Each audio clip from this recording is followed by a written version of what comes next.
बिस्मिल्लाहिर्रहमानिर्रहीम। डॉक्टर जवेरिया बतूल मैं बात कर रही हूँ आपसे। और आज जो हम पढ़ रहे हैं PCS एक्ट 1974। PCS है पंजाब सिविल सर्वेंट एक्ट, यानी हम लोगों के लिए जो कानून बना है वो 1974 में बना था कि कैसे कोई गवर्नमेंट सर्वेंट आएगा। Appointment and condition of service rules. Appointment यानी कैसे उसकी अपॉइंटमेंट होगी और क्या कंडीशंस होंगी उसकी सर्विस की। ठीक है, ये 1974 में हमें बताया गया है पहली बार, यानी कि जो आइन आया है उसके बाद। प्रोविजन ऑफ द कॉन्स्टिट्यूएंट क्या हुआ कि आर्टिकल 139 का 3 सेक्शन 3 जो है उसमें हमारा जो मुल्क का नाम है वो नो इस्लामिक रिपब्लिक ऑफ पाकिस्तान है। और वो ये कहता है कि जो प्रोविंशियल गवर्नमेंट है ना, हर सूबाई गवर्नमेंट, उसके अपने रूल होंगे कि वो किस बंदे को एलोकेट कहाँ करता है और क्या उसके लेन देन करता है, ट्रांजेक्शन ऑफ इस बिज़नेस, यानी कि किन लोगों को लगाएगा और क्या उनका लेन देन होगा। ये आर्टिकल 139 सेक्शन 3 में बताया हुआ है कि कैसे लोगों को क्या लगाएगा। ठीक है, अब उस आर्टिकल का 240 जो है ना वो क्या बताता है, subject the two constitute the appointment and condition of service of a person in the service of Pakistan shall be determine. वही वाली बात जो हम मेन टॉपिक है हमारा कि 240 में ये बताया गया कि किस तरीके से इन्हें अपॉइंटमेंट करेंगे और क्या उनकी सर्विस की कंडीशन होंगी। जो मेन नेम है ये आर्टिकल 240 में आ रहा है। ठीक है, ये इस तरह से आ गया। अब सर्विस रूल क्या हैं, फिर उन्होंने बताया हुआ under the provision of constitution, यानी कि हमारे आइन के मुताबिक हमारी और जो अपॉइंटमेंट है और टर्म एंड कंडीशन है उनकी क्या हैं। पंजाब सिविल सर्वेंट की 1974 में होता ये है कि उन्होंने ये बताया था कि जो बिल है वो असेंबली में पास होता है और फिर उसके नतीजे में एक एक्ट बनता है। ठीक है, 2 महीने बाद उसका गज़ट प्रिंट हो जाता है और वो सारे जो हैं उनमें काम होते हैं, जो भी कवानीन होते हैं वो लग जाते हैं। ठीक है, कि कितने लोगों को मुलाजमत दी जाएगी और कितने लोगों को जो है क्या कंडीशंस होंगी उनकी, ये उन्होंने बताया कि ये इस तरीके से गज़ट जो है वो 2 महीने के अंदर अंदर प्रिंट हो जाता है जब भी कोई वो पास होता है ना। तो ये हमारा एक्ट और रूल्स भी आ गए ना, उसमें कवानीन किन कवानीन के तहत होगा। ठीक है, एक्ट तो था लेकिन उसके साथ कुछ रूल्स भी आ गए ना।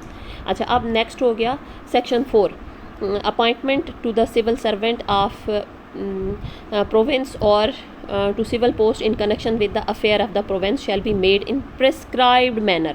अब यहाँ पे नया लफ्ज़ क्या आ गया, prescribed manner by government, यानी ऐसे नहीं लगेगा कि बात यह है कि उसका ख़ास तरीका होगा और by a person authorized by him in the behalf, यानी एक ख़ास बंदा होगा, एक ख़ास अथॉरिटी होगी जो उसे लगाएगी, यानी ख़ास कवानीन के तहत और ख़ास लोग लगाएंगे, यानी कि हमें जैसे 19 से अबव CM लगाते हैं। ठीक है, ये हो गया। Subsequently the Punjab civil servant appointment and condition जो है रूल जो है were framed to prescribe further detail recording services, यानी फिर इस तरीके से उन्होंने ख़ास तरीके के कवानीन बता दिए गए हैं, प्रिस्क्राइब्ड बता गए हैं। ठीक है, अब है क्या, अपॉइंटिंग अथॉरिटी क्या है। हर एक अपॉइंटिंग अथॉरिटी डिफरेंट है। हमने पढ़ा था कि प्रिंसिपल जो है 103 तक कर सकते हैं, फिर डिप्टी डायरेक्टर जो है वो आगे 15 तक कर सकते हैं और फिर आगे 16 से ऑनवर्ड जो है वो जो आगे लोग कर सकते हैं। तो इस तरीके से जो है ना डिफरेंट रूल्स हैं कि कौन कहाँ तक जो है वो उनको अपॉइंट कर सकता है।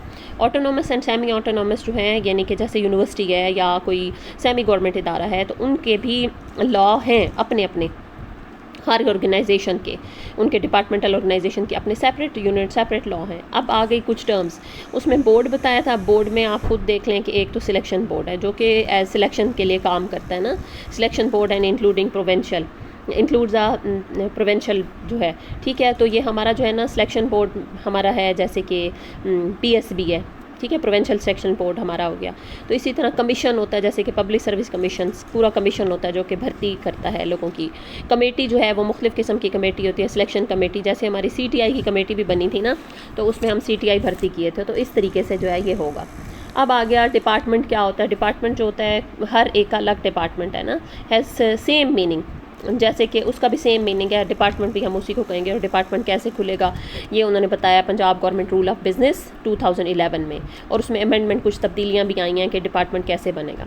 अब ना हमारा डिपार्टमेंट है ना हायर एजुकेशन डिपार्टमेंट, ठीक है, हम डिपार्टमेंट में हैं, लेकिन उसके फंक्शनल यूनिट भी हैं। ये एक अलग पोस्ट जगह है ना, अलग, जैसे कि ना हमारे फंक्शन करने के लिए, जैसे कि हमें हमारे बाकी काम करने के लिए, हम तो टीच कर रहे हैं, लेकिन वो जो बाकी काम है जैसे DPI ऑफिस है, ये सारे ये फंक्शनल यूनिट है, ठीक है।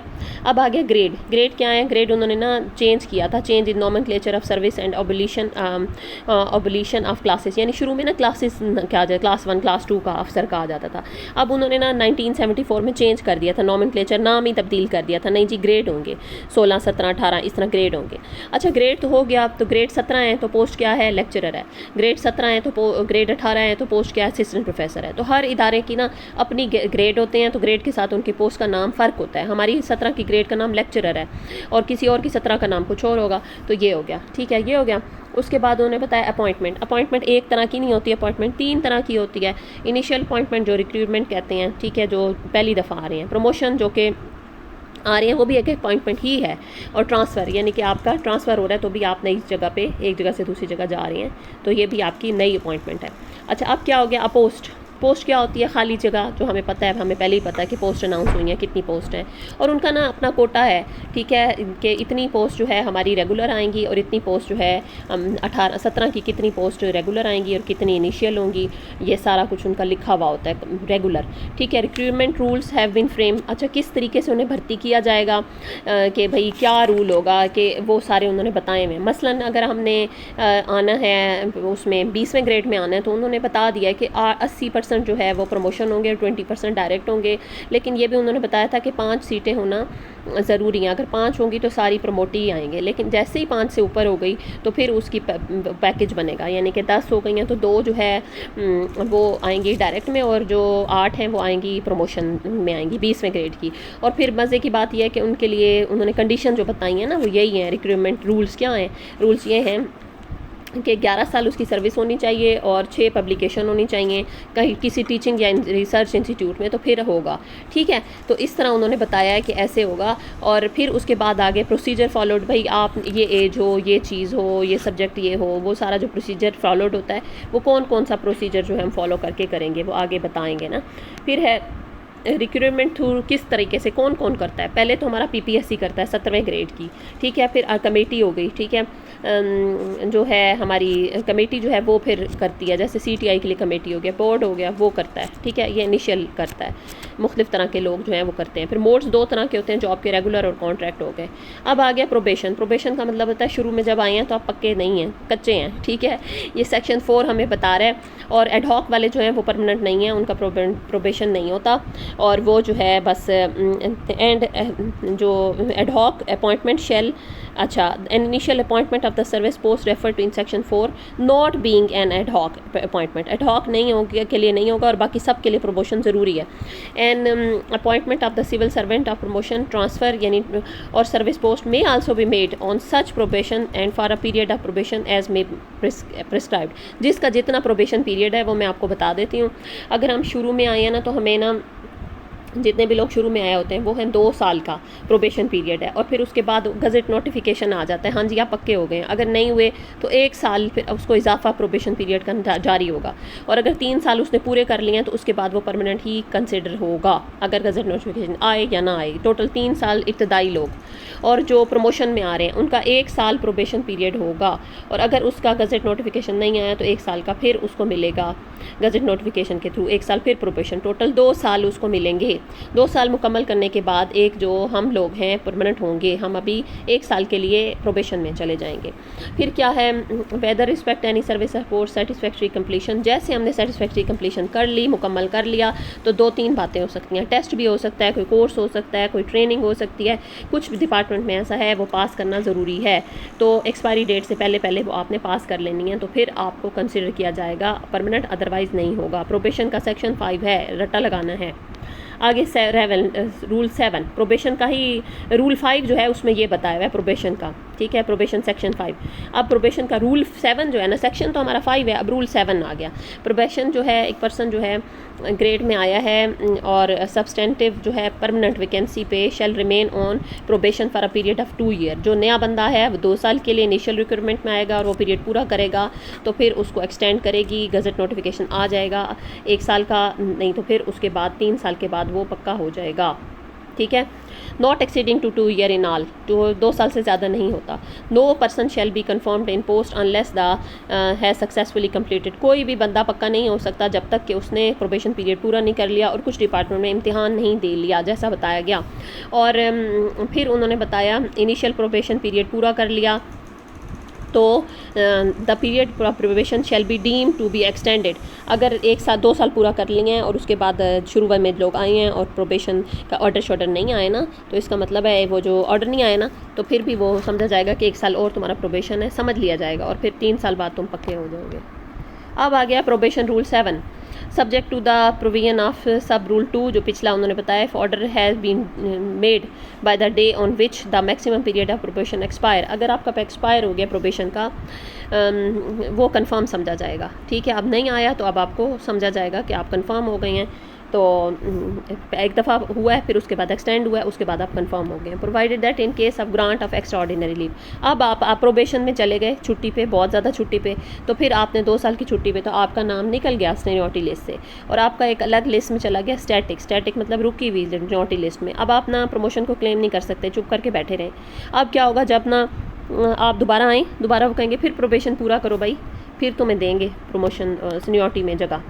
ठीक है, आगे कन्फर्मेशन, एक पर्सन जो है ऑन प्रोबेशन था, उसने सेटिस्फैक्ट्री कंप्लीशन कर ली, अब वो हो गया, अब वो कंफर्म हो जाएगा सर्विस के लिए। सिविल सर्वेंट प्रमोट हो रहा होगा तो वो भी सेटिस्फैक्ट्री कंप्लीशन प्रमोशन की कर लेगा, वो भी प्रमोट हो जाएगा। और civil servant promoted on post on regular basis shall be confirmed after rendering satisfactory service, such period में बी प्रेस्क्राइब, जैसा उसका तरीकाकार बताया हुआ है, अगर उसने पूरा कर लिया है और वो आगे चला गया तो वो कंफर्म होगा। लेकिन कोई कंफर्मेशन नहीं होगी कोई टेम्प्रेरी पोस्ट पे, अगर कोई टेम्प्रेरी पोस्ट है तो फिर उस पर कोई कंफर्मेशन नहीं होगी। लीन रूल बहुत आसान है, 7A है, और उसमें एक सिविल सर्वेंट कहीं और जाना चाहता है उठ के, ठीक है, वो सब्सटेंटिव पोस्ट मतलब रेगुलर पोस्ट के ऊपर था और वो वहाँ से रिलीव हो रहा है, ऐसे नहीं, थ्रू प्रॉपर चैनल उसने अप्लाई किया है और फिर उसने NOC लिया है, किसी और पोस्ट किसी और कैडर के लिए जाना चाहता है, वो चला जाए और वहाँ जाके उसको अभी लियन इस्तेकाक है कि वापस आ सकता है, यस वापस आ सकता है। और वो क्या करेगा, 3 साल के पीरियड के अंदर अंदर वापस आ गया तो उसका पेरेंट डिपार्टमेंट उसे कबूल कर लेगा। ठीक है, कबूल है। फिर उसके बाद सीनियरिटी ऑन इनिशियल अपॉइंटमेंट, अच्छा ये लीन का और भी उन्होंने बात बताई है, लीन के बारे में और बात बता दें। आपने क्या करना है कि जब आप यहाँ से जाएंगे तो पहले तो आप थ्रू प्रॉपर चैनल जाएंगे तो लीन मिलेगा। दूसरी बात यह है कि आप जब जाने लगेंगे छोड़ के, आपकी हो गई सिलेक्शन दूसरे डिपार्टमेंट ने, आप NOC लेके जाएंगे, वो आपका पेरेंट डिपार्टमेंट है, वहाँ से लेके आप वहाँ गए, वहाँ का प्रोबेशन पीरियड 2 साल था 3 साल था, आपका डिपार्टमेंट वेट करता रहेगा, आप पक्के हो जाओ। अगर आप वहाँ पर पक्के हो गए, आपकी परमानेंट जॉब हो गई तो पिछला डिपार्टमेंट आपको छोड़ देगा, और अगर आप वहाँ पर परमानेंट नहीं होते 3 साल तक वेट करेगा, 3 साल के बाद आप परमानेंट हुए नहीं हुए आप ख़त्म यहाँ से पेरेंट डिपार्टमेंट से। लेकिन अगर आप 3 साल के अंदर अंदर आप वापस आ जाते हैं तो फिर आप वापस आए, और अगर प्रोबेशन में गए आप वापस आए हैं तो आप कहेंगे हाँ जी ओके, आप आके अपना प्रोबेशन पीरियड भी पूरा करें।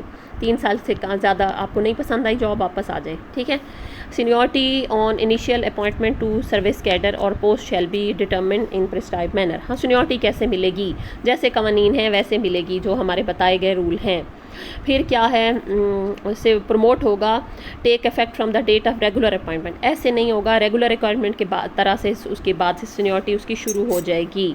अच्छा, फिर उन्होंने बताया फंक्शनल यूनिट डिटर्मिन करेगा। अब हमारी सीनियरिटी जो है वो कौन बताएगा, हमारा एक अलग फंक्शनल यूनिट है, एक तो हम काम कर रहे हैं ना, यहाँ पे पढ़ा रहे हैं, वो हमारा डिपार्टमेंट है, हायर एजुकेशन डिपार्टमेंट, एक जो हमारे फंक्शनल यूनिट अलग बनाए हुए हैं जिसमें हमारी सीनियरिटी को डिस्कस किया जाता है।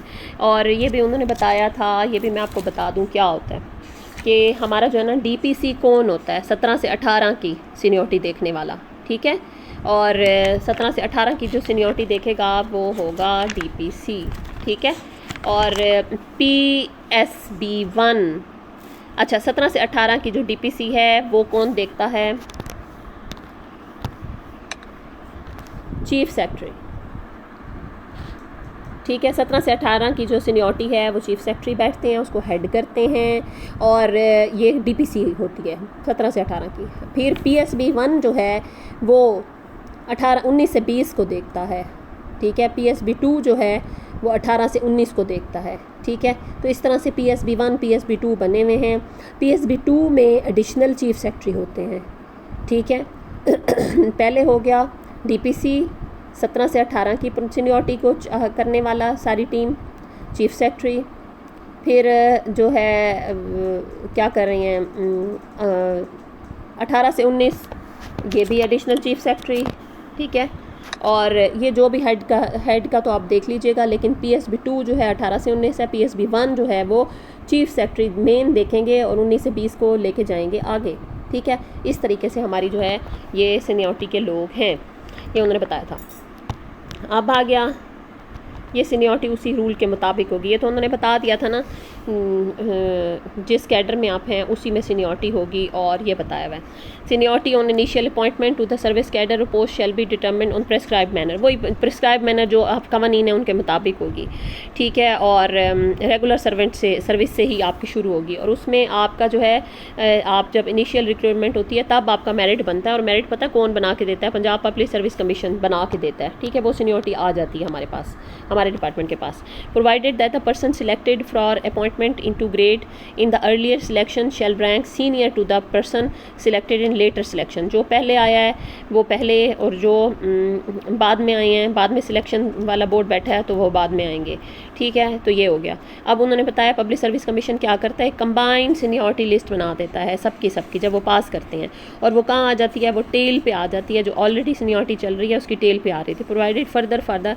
Purpose of determination of inter SC seniority of person selected through combined competitive exam, marks obtain from the person in the combined competitive exam ले लेते हैं, और उसको उठा के उसका फिर वेटेज देखते हैं, और फिर उसके बाद उसको लगा देते हैं। Provided that if the date of continuous appointment in case of 2 और मोर पर्सन, 2 या 2 से ज़्यादा लोग होंगे और उनकी सेम सीनियरिटी आ गई, तो जो बड़ा है उम्र में उसकी सीनियरिटी आगे आएगी, उस जिस छोटा है उम्र में उसकी सीनियरिटी पीछे चली जाएगी, 2 एक जैसे आ गए।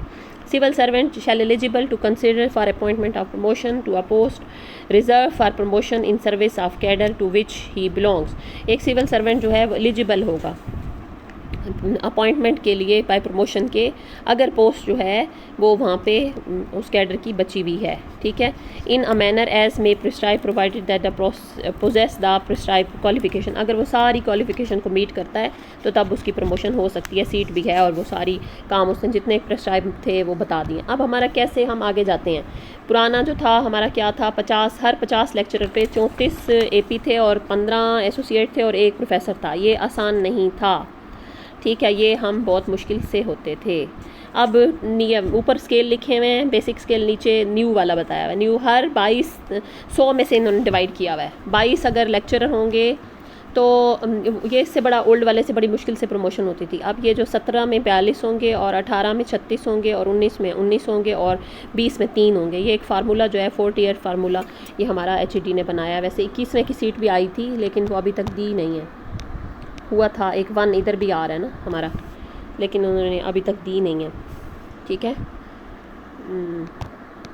अच्छा जी, टर्मिनेशन ऑफ सर्विस, आपकी सर्विस ख़त्म हो सकती है अगर एक civil servants terminate without notice, चलो जी जाओ यहाँ से, during the initial extended period of promotion, या वो जो उसके 3 साल थे ना इनिशियल आने वाले के, और वो जो प्रमोशन वाले जो हैं उनके 2 साल थे ना, उसमें अगर आपने कोई गलती कर दी तो आप गए।